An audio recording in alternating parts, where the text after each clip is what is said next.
Hundreds of young people from all over the country are spending the weekend in Birmingham for a massive code camp, a chance to come together and create websites and phone apps fuelled by pizza. The idea to inspire a generation of young computer programmers. And our science correspondent David Gregory Kumar is with them now. Tell us more, David.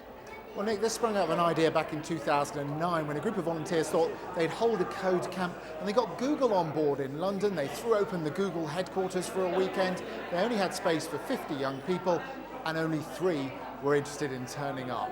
Clearly, something had gone very wrong, and given computer programming is so important for a modern economy, it looked like the UK was in trouble.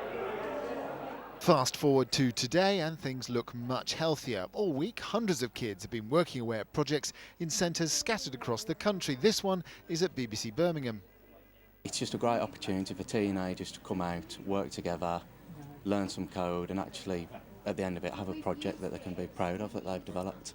I think it's teaching us not only a lot about code, but a lot about the actual environment we'll be going into if we go into development as a career, which is great, I think. The young developers are encouraged to work with data that's available for free on the internet and to come up with interesting ideas for it. So, for example, one group has been playing around with online maps and mixing it up with police crime data to produce a very different kind of sat-nav. It's a snippet of Google Maps which shows up on the website. It also shows where the places with the high crime rate are, so you can choose the safest route and also get directions to it.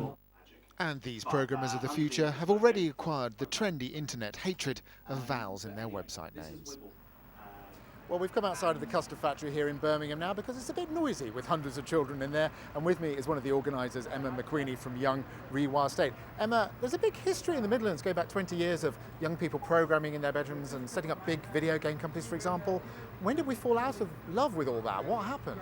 I think it all just became too easy, really. So the smartphones, iPhones, things like that just became too exciting, too easy. So it became much more simple for these kids to actually interact with the game as a consumer rather than to create their own entertainment. And it was forcing themselves to create their own entertainment all those years ago that made them invent those wonderful games. Now, going back a bit, I mean, I remember programming with my mates, but we were all spotty young boys, and we saw Lily in my report. Is that starting to change as well? It certainly is starting to change. There are lots more girls that are interested in this. And in fact, I mean, the whole thing is becoming much more mainstream. So the kind of spotty nerd thing, that's really stopping. And you can see from all the children that are around here, you know, you've got a lot of different kinds of children. But girls definitely, because they're starting younger, because they're learning to program, to code when they're kind of 7, 8 years old at home with their parents, or, you know, they're getting the idea from their mates at school or whatever. And so that, getting the girls early, is what's making a big difference.